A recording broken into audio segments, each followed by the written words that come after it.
आज आप बातचीत करा राजकीय उच्च प्राथमिक विद्यालय विद्यालय भारीनगर जबकि यहाँ पर जबकि सरकारी स्कूल स्तर है दिनों दिन गिरतो जा रही है। कई कारण है प्रधान अध्यापक जी बातचीत कराना और आनो पूरा पर्ची ले राम राम राम राम सर राम राम सर जी। आप पूरा परिचय है। तो मेरा नाम मंगलाराम है और मैं वर्तमान में राजकीय उच्च प्राथमिक विद्यालय भारीनगर में प्रधानाध्यापक के पद पर पदस्थापित हूँ और तकरीबन मुझे यहाँ पे 3 साल हो गए यहाँ पर पदस्थापित हुए। तो मंगलाराम जी आप जगह बात है देखो सरकारी स्कूल स्तर है देखो दिनों दिन देखो नामांकन है देखो काफी सालों गिरतो नजर आ रही है और देखो प्राइवेट में जगह नामांकन है वो तेजी से बढ़ रही है। इन बारे मूल कारण कहीं है। सबसे पहले तो आपका हमारे विद्यालय प्रांगण में हार्दिक स्वागत अभिनंदन है और सोशल मीडिया प्लेटफॉर्म का जिस तरीके से आपने सामाजिक सरोकार और जन उपयोगी जो मुद्दे उठाने का प्रयास कर रहे हैं उसके लिए आपको बहुत बहुत साधुवाद। और मैं ये चाहूंगा कि इस तरीके के जो सामाजिक सरोकार से जुड़े हुए जो मुद्दे हैं तमाम जो श्रोतागण और दर्शकगण हैं वो इसमें भागीदार बन रही, ये अच्छी बात है। अब रही बात प्रश्न की, आपने जो प्रश्न किया कि निरंतर जो नामांकन है ये लगभग काफी सालों से कम हो रहा है, तो उसके पीछे क्या कारण है? देखिए, इस प्रश्न का उत्तर देने से पहले एक जो पूरा परिदृश्य है शिक्षा का वो समझने की जरूरत है। शिक्षा का जो केंद्र बिंदु है वो बच्चा है, विद्यार्थी। इसका एक स्तंभ विद्यार्थी है, दूसरा स्तंभ है विद्यालय। अब विद्यालय में आप सरकारी और गैर सरकारी दोनों को शामिल कर लें और तीसरा जो पहलू है इसका पक्ष है वो है पेरेंट्स, बच्चे का जो पारिवारिक परिवेश है वो। और यदि इस प्रश्न को रिलेट करें तो हमारे सामने 4 पक्ष स्पष्ट रूप से नजर आते हैं कि प्राइवेट स्कूल, सरकारी स्कूल, बच्चा और पेरेंट्स। अब इन चारों चीजों में जो परिवर्तन हुआ है वो परिवर्तन हमें परिणाम के रूप में सामने नजर आया है कि सरकारी स्कूलों का स्तर है जो नामांकन के मामले में गिरा है और प्राइवेट का बढ़ा। तो इस बारे में आपने जगह प्राइवेट में दिनों दिन बढ़ तो नजर आ रही है, क्योंकि सरकारी स्कूलों में जगह प्राइवेट स्कूलों में जगह व्यवस्था है जो पढ़ाई स्तर है वो तेज है। इन जो मूल कारण कहीं लगे। देखिए, अब ये जो इसका जो कारण है ऐसा तो है नहीं कि यकायक कोई रातों रात कोई बदलाव आया है। ये काफी लंबे टाइम से चीजें, जब से प्राइवेट स्कूलों का जो आना हुआ, निजीकरण हुआ है, तब से धीरे धीरे जो सरकारी स्कूलों का नामांकन के मामले में स्तर गिर रहा है। अब इस बात को समझने के लिए मैं सबसे जो महत्वपूर्ण कड़ी मानता हूं वो है पेरेंट्स। एक पेरेंट्स जब अपने बच्चे को किसी विद्यालय में भेजता है तो उसका मन स्थिति, उसका मनोवैज्ञानिक पहलू क्या है बच्चे की शिक्षा को लेकर। अब अपन इसमें थोड़ी चर्चा करते हैं तो इस प्रश्न का उत्तर अपने आप स्पष्ट हो जाएगा। वो अपने बच्चे को इसलिए भेजता है कि अच्छे से अच्छी और बेहतर से बेहतरीन शिक्षा बच्चे को मिले, और उसमें उसके दिमाग में ये चीज नहीं रहती है कि उस बच्चे को क्या निःशुल्क मिलेगा, क्या फ्री फोकट में मिलेगा, खाना मिलेगा या ड्रेस मिलेगी। इस पहलू की बजाय उसका दिमाग हमेशा बच्चे के अच्छी शिक्षा के लिए सोचता है। अब उस पेरेंट्स के दिमाग में क्या हुआ कि सरकारी स्कूलों के प्रति एक तरीके का असंतोष पैदा हुआ, जिससे एक समाज के अंदर एक नकारात्मक छवि बन पा रही है। अब उसमें मैं आपको थोड़ा तुलना करके बताता हूं सरकारी और गैर सरकारी जो स्कूलें हैं। सरकारी स्कूलों में यह निश्चित नहीं है कि साल भर स्टाफ रहेगा, क्योंकि ट्रांसपोर्ट, डेपुटेशन, कई सारी चीजें हैं, कई दूसरे अन्य काम भी है। लेकिन प्राइवेट स्कूलों में साल भर स्टाफ रहता है, उसमें सिलेबस किसी भी तरीके से छूटने की संभावना नहीं रहती। ये मैं पेरेंट्स के पॉइंट ऑफ व्यू से बता रहा हूं, यानी पेरेंट्स के दिमाग में ये बात रहती है।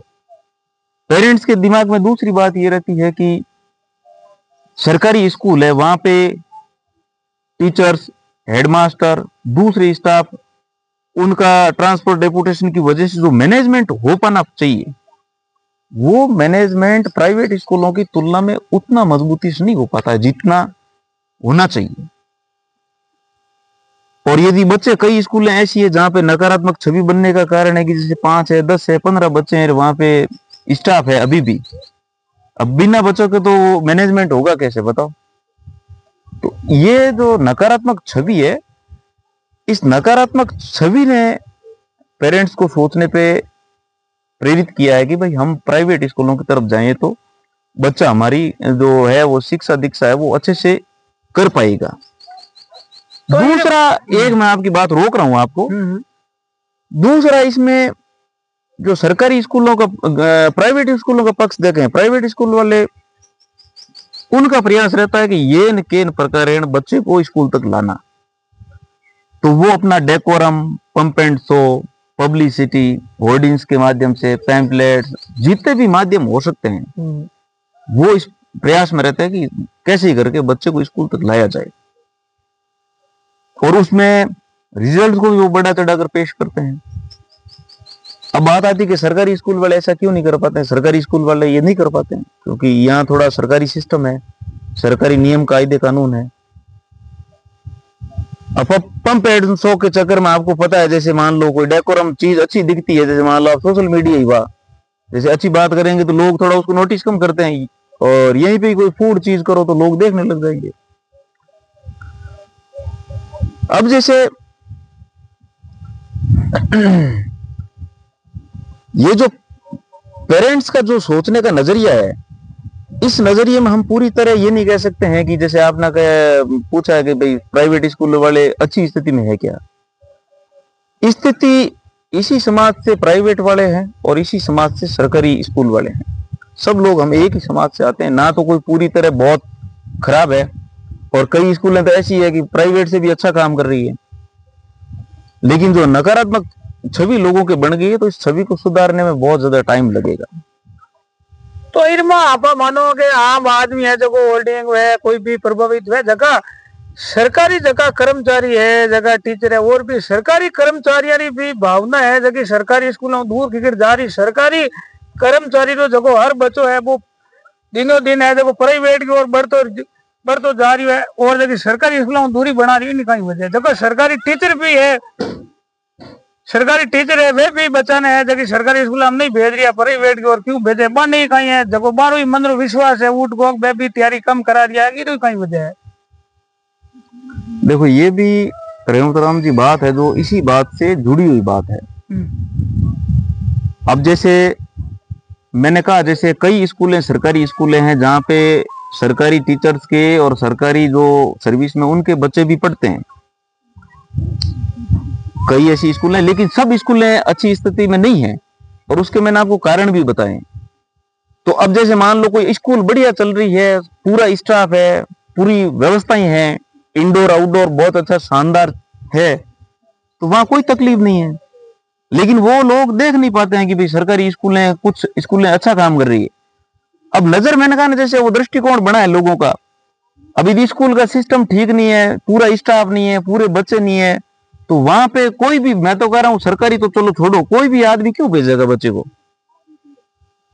भाई बच्चे का प्राथमिक पेरेंट्स यही दिमाग, जैसे सरकारी शिक्षक है वो भी पेरेंट्स ही है एक, तो उसके दिमाग में भी ये है ना कि भाई मेरा बच्चा अच्छी स्कूल में जाए। तो इनमें अभी बात है जगो सरकारी आपने भी बताई अच्छी स्कूल में जाएंगे, जगो खेती खड़ा आदमी है, गांव ढाणी में बैठो मजदूरी करने वाले मैंने गए, मैं एडी भी स्कूल देखी है, जैसे आप उच्च प्राथमिक है, बच्चा 30 है, वहाँ 10 स्टाफ है, और एक दो बच्चों तो कांटा, एक दो बच्चों तो मानसिक रूप में भी कमजोर हो जाए, और 40 बच्चा है, और बन एक भी बच्चे ने किताब पढ़नी नहीं है, मेरा जवाबदार कौन है।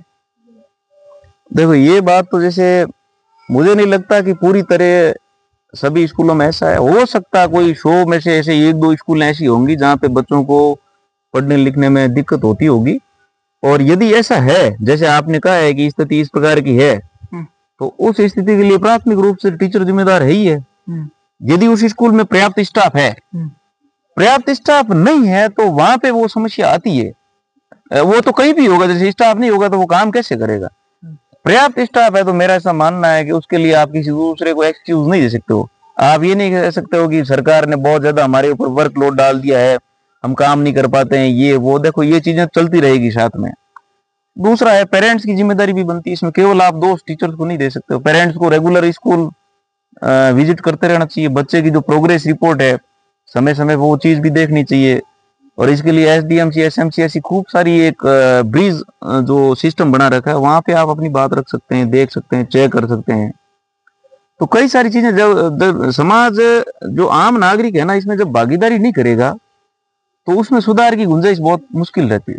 आपने आप बात बताई कि सारी जगह आम आदमी है जगो जगो जागरूक हुई उन दिन या समस्या हल हुई बिल्कुल जीते थे कोई हल होना कोई चाहे नहीं। दूसरी बात है सरकार जगह निरंतर है, जगह योजना है, योजना चला रही, इस बारे में सरकार आप जगो जगो निरंतर इस तरह विरोधी इस बारे में जगह सरकार कहीं कर रही है, मूल कहीं सरकार इस जगह है तो बिल्कुल आपने जैसे कहा है कि भाई जब समस्याएं इस रूप में है, जब हमें पता है इस प्रकार की प्रॉब्लम है, तो उसका समाधान भी तो करना चाहिए। और देखने वाली जो पूरी शिक्षा व्यवस्था और प्रणाली, उस पे जो सरकार का कंट्रोल है, तो सरकार उसके लिए प्रयास, जिम्मेदार सरकार ही है। तो सरकार ने जो इन चीजों से निपटने के लिए खूब सारी योजनाएं मतलब लागू की है, छात्रवृत्ति की हो, जैसे ट्रांसपोर्ट वाउचर की है, परिवहन सुविधा के लिए ट्रांसपोर्ट वाउचर किया है, निःशुल्क ड्रेस है और निःशुल्क पाठ्य पुस्तकें हैं, मिड डे मील, खैर ये तो पहले से चल ही रहे हैं। लेकिन जैसे मैंने कहा ना, आप पेरेंट्स के पॉइंट ऑफ व्यू से सोचो कि एक पेरेंट्स, एक माता पिता की मन स्थिति, उसका मनोविज्ञान किस तरीके से काम करता है। वो अपने बच्चे को खाने पीने के लिए, फोकट की ड्रेसों के लिए, इनके लिए नहीं भेजता है। वो भेजता है बच्चे को बेस्ट एजुकेशन मिले उसको। अब इस मामले में मैं ये नहीं कर रहा हूं कि सरकार की कोई आलोचना है, मैं एक शिक्षक होने के साथ एक आम नागरिक भी हूं। प्रयास अपने स्तर पे सारे लोग कर रहे हैं, हम भी कर रहे हैं, सरकार भी कर रही है, और भी लोग हैं खूब सारे अच्छे अच्छे प्रयास कर रहे हैं। कई स्कूल तो आप देखोगे तो बहुत बढ़िया स्थिति में है। लेकिन मुझे जो मुझे समझ में आ रहा है वो ये है कि सरकारी स्कूलों को टाइम के साथ अपडेट होते रहना चाहिए। जिस तरीके से प्राइवेट स्कूलें हुई है दूसरे देशों में या दूसरी जगह, जिन व्यवस्थाओं ने अच्छा काम किया, तो हमें वहां से चीजें देखनी चाहिए कि भाई बाकी लोग कैसे काम कर रहे हैं। आज एक एग्जांपल के तौर पे मैं देखूं, जैसे प्राइवेट स्कूल वाले डेकोरम करते हैं, बढ़िया आउटडोर स्कूल परिसर क्षेत्र है, उसको बड़ा सजा धजा कर बहुत शानदार है, बिल्डिंग का स्ट्रक्चर है बहुत शानदार करते हैं। और पढ़ाने के लिए जो आधुनिकतम चीजें हो सकती है, तकनीकी चीजें, वो काम में लेते हैं। आज एक छोटा सा एग्जांपल दूं कि सरकारी स्कूलों में आज भी चौक और वही ब्लैक बोर्ड की है, एक एग्जांपल के तौर पे। मतलब जो हमारा डर है ना, उसको बदलने की जरूरत है। और हमें टाइम के साथ, जब तक हम नहीं चीजों को सुधारेंगे, जब तक टाइम के साथ नहीं चलेंगे, चाहे वो कोई सिस्टम है, सरकारी है चाहे कोई दूसरा सिस्टम है, तो चीजों को तो बदलना पड़ेगा, तभी जाके समाधान हो सकता है। तो आपने जगह पूरी जगह सरकारी योजना भी बताई है सारी, आपने जान पर इस जगो आपने जगो इस बारे में निपटने के लिए जगह जगह मूल समस्या और समाधान की रूप से इस बारे में पानी लगे। हाँ देखो, जो क्विक समाधान है, पहली बात तो सरकार जो प्रयास कर रही, उस प्रयास में 1-2 प्रयास सरकार को और ऐड करने चाहिए। जैसे सरकारी स्कूलों की जो छोटी मोटी चुनौतियां, बाधाएं और कमियां हैं, पहले तो उनको दूर किया जाए। दूसरा, जो अच्छी चीजें हैं, कोई भी संस्थान है, चाहे वो मिशनरी स्कूल है, चाहे प्राइवेट है, चाहे कोई जैसे इंटरनेशनल स्कूलें हैं, इंग्लिश मीडियम स्कूल हैं, सैनिक स्कूलें हैं, तो वहां से जो अच्छी चीजें हैं वो इनपुट करनी चाहिए। और दूसरा इसका ये पहलू है कि जिस तरीके से प्राइवेट स्कूलों में फीसों के मामले में लूटपाट मची है। एक स्कूल की फीस है 20,000, एक की 40,000, एक की 1.5 लाख, एक की 2 लाख। ये जो प्रतिस्पर्धा की अंधी दौड़ है, इसको मेरा मानना है कि नियंत्रित किया जाना चाहिए। एक फीस की लिमिट कर देनी चाहिए क्लास वाइज के, इससे अधिक कोई प्राइवेट स्कूल फीस नहीं ले। दूसरा, जो 25% आरटी की जो सीटें हैं गरीब बच्चों के लिए, उसको बढ़ा के 50% कर दो, अपना आप इलाज हो जाएगा इनका। कितना ही डेकोरम करेंगे, कुछ ही करेंगे, तो उतना जो माइग्रेशन है प्राइवेट स्कूलों की तरफ वो नहीं हो पाएगा। और इसमें एक बात, जैसे अंधी दौड़ कैसे, अब ये फीस किस तरीके से आदमी को देखो नुकसान और प्रभावित करती है। नॉर्मल आदमी ठीक ठाक पैसे वाला, उसका बच्चा प्राइवेट जाएगा, उससे ज्यादा पैसे वाला उसका बच्चा शहर में जाएगा। बड़े नौकर साहब, बड़े राजनेता, उनके बच्चे फॉरेन में पढ़ रहे हैं। तो ये समस्या, वही एग्जाम्पल यहां पे काम कर रहा है। देखा देखी की अंधी दौड़ में बच्चों को अनावश्यक रूप से दबाव दिया जा रहा है। इसमें कोचिंग संस्थानों को जोड़ दिया जाए तो ये पूरी बात स्पष्ट हो जाएगी कि कड़ी से कड़ी जुड़ी हुई है, और इन पे लगाम और नियंत्रण नहीं होगा। केवल प्राइवेट स्कूल नहीं, ये जो जितने भी कोचिंग वगैरह है, जो अंधी दौड़ दिखाई जा रही है बच्चों को रोजगार को लेके। आज कोई भी पेरेंट्स है, सरकारी स्कूलों में मूल मानसिकता रहती है कि कैसे ही करके बच्चे को रोजगार मिले, नीट में हो जाए, आईआईटी में हो जाए, कहीं पर भी हो जाए। तो ये जो अंधी दौड़ की एक पूरी चैन है, और इस पे नियंत्रण जब तक नहीं करेंगे तब तक ये चीजें उतनी कारगर नहीं होगी जितनी हम चाहते हैं कि भाई कारगर हो। नहीं तो आप देख लेना, भले ये सरकारी स्कूलें निरंतर नामांकन में कमी हो रही है, तो एक दिन आप सोचो जब ये चीजें रुक ही नहीं रही तो क्या होगा बताओ। हाँ, सरकारी कई स्कूलें अपने सामने उदाहरण है, जैसे अपने पास ये 2 स्कूल है, पास की स्कूल है। एक स्कूल में 6-7 का नामांकन रहा है, उस स्कूल में कम से कम 40-50 का नामांकन था। मेघोलक ढाणी स्कूल में था 100 के आसपास, कम हो गया है। और 3-4 स्कूलें तो हमारे आसपास में बंद करनी पड़ी। जब वो बंद हो रही है, नामांकन कम हो रहा है, तो ये तो कल दूसरी स्कूलों पे लागू होगी, कल मेरी स्कूल पे लागू होगी।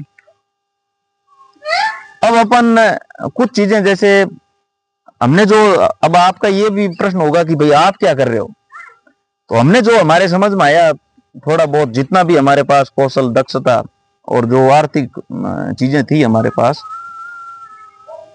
हमने ये देखा कि हमें इंडोर के साथ साथ आउटडोर भी स्कूलों का बेहतर करना चाहिए। तो थोड़ा सा ये सारे आज दिखाते हैं इनको, थोड़ा आउटडोर कैंपस हमारा भी देखें ये, कि इस तरीके से भी चीजों को बैलेंस किया जा सकता है। और ग्रीनरी के मामले में रेवू जी है ना, इतने पौधे होने के बावजूद भी आज हमने 1500 पौधे और मंगवाए हैं। हाँ, पौधे ये 1500, ये ग्रीनरी केवल स्कूल नहीं, आसपास की जितनी भी जगह है ना, सब जगह हमारा दायित्व है। जहां भी हमें कहीं जगह मिले कि यहाँ पे ये चीज लगाई जा सकती है, पेड़ पौधे, पर्यावरण, ये एक आम नागरिक के लिए, न कि केवल एक कोई सरकारी आदमी या कोई शिक्षक, आम नागरिक की जिम्मेदारी है कि इस पे ज्यादा फोकस करेंगे तो और चीजें बढ़िया होगी। तो आपने जबकि आज स्कूल के बारे में बताइए, और आप जबकि सारांश में भी बताइए कि जगह जगह अधिक है, जगह कर्मचारी है, कोई गांव में पड़ा है, कोई शहर में, कोई तो इन माँ के पहली सरकार है जगह वो दूबांत कर दी है। सरकार ने जगह यूं कर दी कि दूबांत है, जगह प्राइवेट ने मान्यता दे दी, और इन माँ जगह मन मर्जी कर दी। प्राइवेट स्कूल है तो कोई अंकुश नहीं है कि इतनी फीस होनी चाहिए, और वहां कर्मचारी है, जगह जगह प्राइवेट है, जगह नौकरी करे हमारी फिक्स हो जाए, फीस मन मर्जी। और दूसरी जगह पहली, दूसरी या तीसरी जगह पहली क्लास रो बच्चों है, और जगह बचे रह भी रहे, जगह एक है जगह पैसे, और एक जगह पार्टी की जरूरत है, जगह भी 10-10 है, जगह 9-10 कॉपियां बस्ता दे दिया, और जगह 5-5 हजार है, जगह बार एक्स्ट्रा आम आदमी ने तो खर्चो बढ़ रही हो। तो इन बारे में सरकार को कोई है जगह मैनेजमेंट नहीं है, और आम आदमी रहते हो, आम आदमी रहते बहुत बड़ो धोखो हो रही हो। और जगह दिनों दिन है जगह आम आदमी पिटी रही हो, क्योंकि खेती गढ़ा आदमी है जो बाहर ही था, बच्चों पढ़ी मेरी तो कमर टूट जाए, आगे जो कोई कोर्स कराए वो। सही बात है। ये तो देखो प्राइवेट वाले करते ही है। जैसे 3 साल का, अभी जैसे एनईपी के अंदर 3 से 6 तक के बच्चों के एजुकेशन की बात की गई भी, उनको भी पढ़ाना है। तो ये 3 से 6 के बच्चों के ऊपर जो फालतू का अनावश्यक बोझ डाल रहे हैं, तो इसको बच्चों के मानसिक स्वास्थ्य के लिए ठीक नहीं माना जा सकता है। और ये बच्चों का बोझ जो सर पे अनावश्यक बोझ है, ये आगे जाके इनके भविष्य में ये फायदे की जगह नुकसान कर सकता है। और इनमें एक नामांकन कमी में एक ये पहलू भी है यहाँ से, जैसे अब 3 से 6 तक के जो एडमिशन है वो तो हम सरकारी स्कूल वाले कर नहीं सकते हैं, जहाँ आंगनवाड़ी है वो ठीक बात है, तो यहाँ से इन बच्चों को पिक कर लेते हैं। तो सरकारी स्कूलों में तो नामांकन आने की गुंजाइश ही खत्म हो जाती है, नए विशेषकर पहली दूसरी क्लास में। तो ये इस चीज पे है जो अब आम जो पेरेंट्स है उनका दायित्व मेरे हिसाब से इस प्रश्न में मेरा उत्तर है कि उनके ऊपर ज्यादा जिम्मेदारी है। वो जो जिस स्कूल में बच्चा जा रहा है तो उनको वहां जाके बात करनी चाहिए कि भाई ये वास्तव में गलत चीज है और बच्चे का बचपन बचना बहुत जरूरी है। बचपन बचेगा तो सब चीजें अपने आप हो जाएगी। तो यह जगह भारीनगर उच्च प्राथमिक विद्यालय प्रधानाध्यापक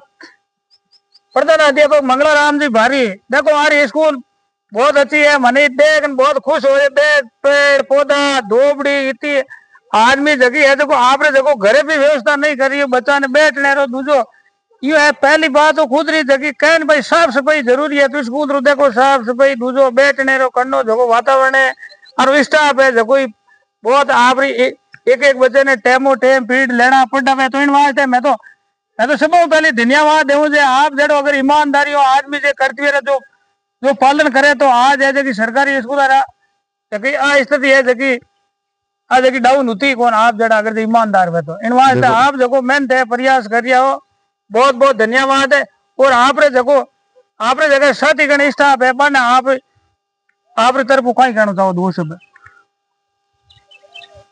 साथी जितने भी शिक्षक साथी है, चाहे वो प्राइवेट है चाहे सरकारी है, मैं तो चाहता हूं कि आप बच्चों के साथ बिल्कुल सद्व्यवहार से बच्चे बन के रहें, छोटे बच्चों के साथ। और जो आपकी ड्यूटी है उसको 100% आप यदि फुलफिल करते हैं तो बाकी चीजें अपने आप ठीक हो जाएगी। क्योंकि मूल समस्या तो पढ़ाई को लेकर है। अक्सर आरोप लगते हैं कि वे सरकारी स्कूल वाले हैं बच्चों को ठीक से क्लासें नहीं ले पाते। तो यही सबसे आग्रह है कि आप ज्यादा से ज्यादा क्लासरूम में रहें, और क्लास में रहोगे तो चीजें बहुत सरल हो जाएगी। आप यहाँ पधारे, आपका बहुत बहुत शुक्रिया, बहुत बहुत आभार, बहुत बहुत धन्यवाद। आप ऐसे ही मुद्दे उठाते रहें और ऐसे ही हमें आके मोटिवेट करते रहें। आपको बहुत बहुत धन्यवाद है, कीमती समय निकाल दियो। बहुत बहुत समस्त स्टाफ ने भी बहुत बहुत धन्यवाद है। राम राम। राम राम।